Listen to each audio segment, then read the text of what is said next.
हम इस वक्त लखनऊ विश्वविद्यालय में मौजूद हैं और यहाँ पर बारिश शुरू हो चुकी है। खैर लखनऊ में काफ़ी दिनों से बारिश नहीं हुई थी, लेकिन सवाल यही है कि बजट आ गया है तो क्या बजट में शिक्षा और रोजगार को लेकर भी बारिश हुई है या नहीं हुई है। यहाँ पर तमाम छात्र मौजूद हैं और इन छात्रों से हम बात करेंगे कि बजट को लेकर इनका क्या विचार है, क्या कहना है। बजट जब निर्मला सीतारमण ने बजट को पेश किया तो उसमें कई सारी बातें बताई गई। आपको क्या लगता है कि उन बातों में कहीं से छात्रों के हित में कोई बातें थीं? छात्रों के हित की अगर बात की जाए और बजट के मुद्दे पे तो हम तो आएंगे ही अभी, मगर जब छात्रों के हित यानी नीट पर भी बात की जाती है तो माइक बंद कर दिया जाता है। तो ये सरकार छात्रों के हितों की क्या बात करेगी कि जो अगर देखें आप, जो बजट में पास किया गया है रेलवे के हवाले से, उन्होंने 2.7 लाख करोड़ का बजट पास किया है और दावा करेंगे, कहा जाएगा कि सारी ट्रेनें ऐसी हो जाएंगी जैसे वंदे भारत हो गई है, यानी ट्रेनों को भी आधुनिक करेंगे।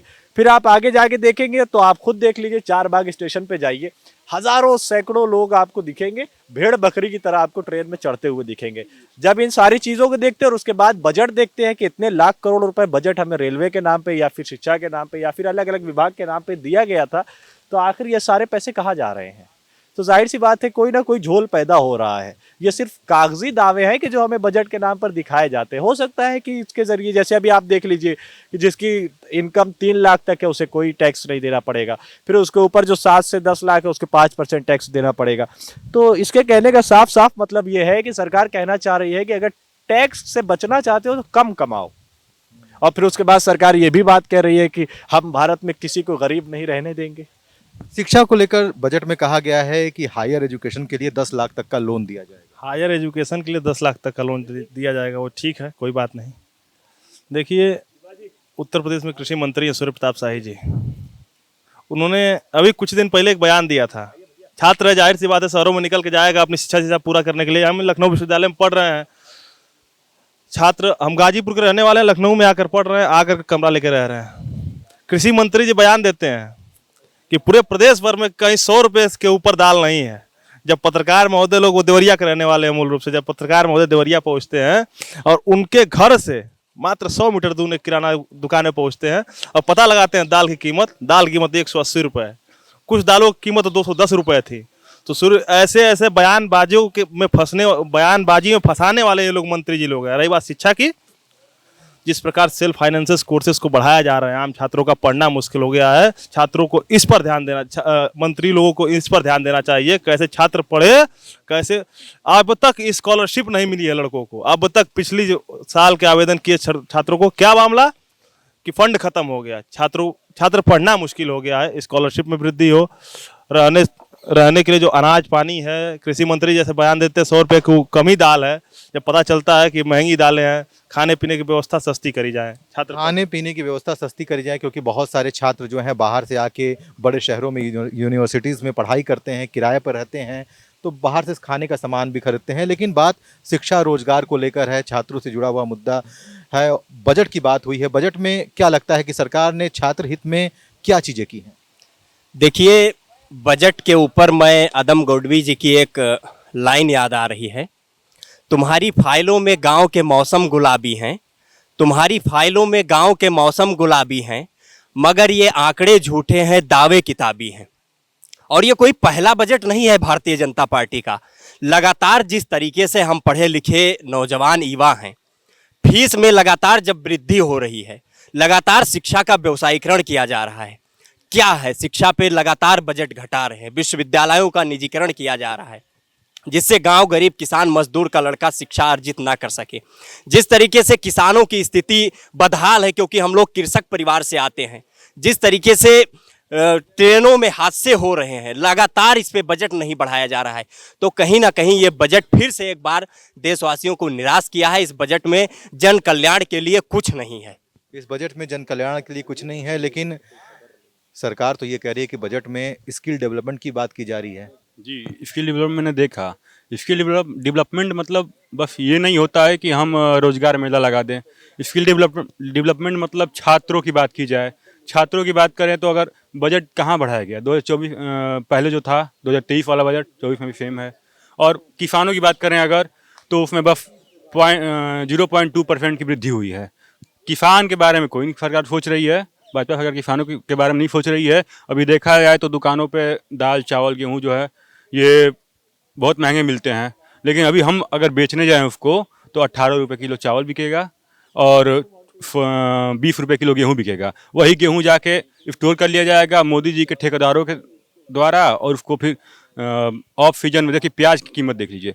प्याज किसान के यहाँ पे होती थी 18 रुपये, मैक्सिमम 18 बता रहा हूँ मैं, और 12 रुपये मिनिमम रेट प्याज वहाँ से उठी थी। अभी 50 रुपये 60 रुपये किलो बिक रही है। क्यों बिक रही है वो? आप सरकारी गोदाम भी तो हैं, वहाँ भी तो बेच सकते हैं। जब राशन जो देती है सरकार, राशन जब फ्री कर सकते हैं आप, तो उसमें प्याज भी रखिए, फ्री मत करिए। राशन की बात करते हैं तो उसका बजट मैंने नहीं इतना ध्यान नहीं है, क्योंकि अभी कल मेरा एग्जाम था तो मैंने बजट नहीं देखा ध्यान से। लेकिन राशन की बात करते हैं तो राशन फ्री में देना मूर्खता है सरकार की। ये सरकार कह रही है कि 10 लाख रुपए तक का लोन देंगे हायर एजुकेशन के लिए। नहीं, हायर एजुकेशन के लिए लोन हम ले लें, फिर एजुकेशन को भी लें, और फिर नौकरी ही ना मिले तो लोन भरेंगे कहाँ से? नौकरी ही ना मिले तो लोन कहाँ से भरेंगे, बड़ा सवाल है। बजट आ गया है, बजट में बहुत सारी बातें की गई। आपको क्या लगता है कि बजट में छात्र हित में कुछ बातें हैं? मैं department of Persian Syed Anwar Safi हूँ। बजट में छात्रों के हित में कोई बात नज़र नहीं आ रही है। अभी भैया ने एक बात कही कि आपने कहा कि लोन हो जाएगा, तो लोन की ज़रूरत क्यों है? शिक्षा को सस्ता कर दीजिए ना आप, आगे की शिक्षा को फ्री कर दीजिए आप। जितना आसान करेंगे उतना ही ज़्यादा जो है शिक्षा का स्तर बढ़ेगा, लोग उतना ही ज़्यादा पढ़ेंगे। तो ये चीज़ें होनी चाहिए। शिक्षा को सस्ता करना चाहिए, लोन की आवश्यकता क्यों है? सरकार तो हायर एजुकेशन के लिए लोन देने की बात कर रही है, लेकिन आपके ही एक साथी हैं वो कह रहे हैं कि शिक्षा को सस्ता कर दीजिए। सर एक बात मैं कहना चाहता हूँ, एक शेर है उनके लिए, आदरणीय निर्मला सीतारमण जी के लिए। कैसे कह दूं कि मुलाकात नहीं होती है, रोज मिलते हैं लेकिन बात नहीं होती है। बजट पे रोज चर्चा होता है और रोज बताते हैं कि कल्याणकारी योजनाएं आ रही हैं और कल्याणकारी योजनाओं को क्रियान्वयन में लाया जा रहा है। बहुत से लोग लाभार्थी इतने लाभार्थी दिखा दे जा रहे हैं कि उतनी जनसंख्या नहीं है। अब आप इससे समझिए, इस 150 करोड़ जनसंख्या में 90 लाख लोगों 90 करोड़ लोगों को राशन दिया जा रहा है। अब राशन दिया जा रहा है तो आप कल्याणकारी योजनाएं आपके कहाँ हैं? बढ़ तो नहीं रहे हैं, घट तो नहीं रहे हैं, बढ़ ही रहे हैं। पहली बात हुई। दूसरी चीज एजुकेशन पे हुई। 10 लाख रुपए पे 14% 15% लोन, पर्सनल लोन 12% इंटरेस्ट। बच्चा सफलता की गारंटी क्या है? आप हमें कह रहे हैं मैं बीटेक करूंगा, 4 साल का कोर्स किया आपने, 8 लाख 10 लाख का जो लोन हुआ मुझे लोन दिया, 14% के बाद से हमको वसूला जाएगा। रोजगार मिलना चाहिए ना। ये सरकार, अगर दायित्व सरकार का लोन देने का है तो दायित्व उनका ये है कि नौकरी भी दें। नौकरी नहीं देना चाहते हैं। नौकरी नहीं देना चाहते हैं, इनका ये कहना है कि क्या लगता है कि सरकार नौकरी नहीं देना चाहती? सरकार तो कह रही है कि हम इस बजट के माध्यम से जो है एमएसएमईज को बढ़ावा दे रहे हैं, उससे रोजगार पैदा होगा। नहीं, रोजगार पिछले 10 सालों से पैदा हो रहा है। 9 महीने में हर चीज़ पैदा हो जाती है, लेकिन रोजगार 10 सालों में पैदा नहीं हो पाया। और एक चीज़ बता दें आपको, उस देश की प्रगति की हालत आप इससे अंदाजा लगा लीजिए कि जिस देश की 60% आबादी को फ्री में राशन देना पड़े, वो देश कितना ऊपर गया है। हाँ जी, आप बोलना चाह रहे हो? आपने रोजगार की बात की, रोजगार तो आप देख ही चुके हैं, लगातार पेपर लीक हुई। और रही बात विकास की, तो भारतीय जनता पार्टी के विकास के बारे में बताते हैं। 2014 में, यही अप्रैल मई का महीना होगा, विकास जन्म लिया था। आज 2024 आ गया है, विकास लगभग 10 साल का हो गया है। अबोध बालक रहता है, जब तक 5-6 साल का विकास था तब तक वो समझदार नहीं था। लेकिन 2024 की लोकसभा में विकास 10 साल का हो गया, विकास को समझ में आने लगा कि मेरा विकास हो रहा है कि नहीं। तो उसने बताया उत्तर प्रदेश में आपको दूसरी नंबर की पार्टी उत्तर प्रदेश में खड़ा कर दिया, समाजवादी पार्टी को पहली नंबर की पार्टी खड़ा कर। इसका मतलब ये माना जाएगा ना, विकास अब समझदार हो गया है। कल्याणकारी योजनाएं विकास जी, ये जो हालात हैं उसकी देन कहीं ना कहीं जनता है। जनता खामोश है और उसके लिए एक शेर है कि हम ज़बां से कह ना पाए हाले दिल उनसे कभी, और वो समझे नहीं कि खामोशी क्या चीज़ है। तो हमारी खामोशियों का नाजायज़ फ़ायदा उठाया गया है। जनता बोलने लगेगी, जनता अगर आ जाएगी तो सब कुछ होना है। जनता आ जाएगी तो सब कुछ होना है, लेकिन बात तो होने से ही लेकर है, जब समय बीत जाएगा तो क्या होना है। लेकिन सरकार के दावे बहुत बड़े बड़े हैं। सरकार रोजगार का दावा कर रही है, कह रही है कि हम रोजगार देंगे, यहाँ तक कि पीएफ का अंशदान भी देंगे। आज यहाँ मैं आपको बजट के कुछ चीज़ें आपको गिनाना चाहूँगा। 2023 में क्या आंकड़े थे, 24 में क्या है। देखिए, हमें सबसे पहले डिफेंस के हवाले से दिख रहा है, हमें डिफेंस में बजट बढ़ता हुआ दिख रहा है।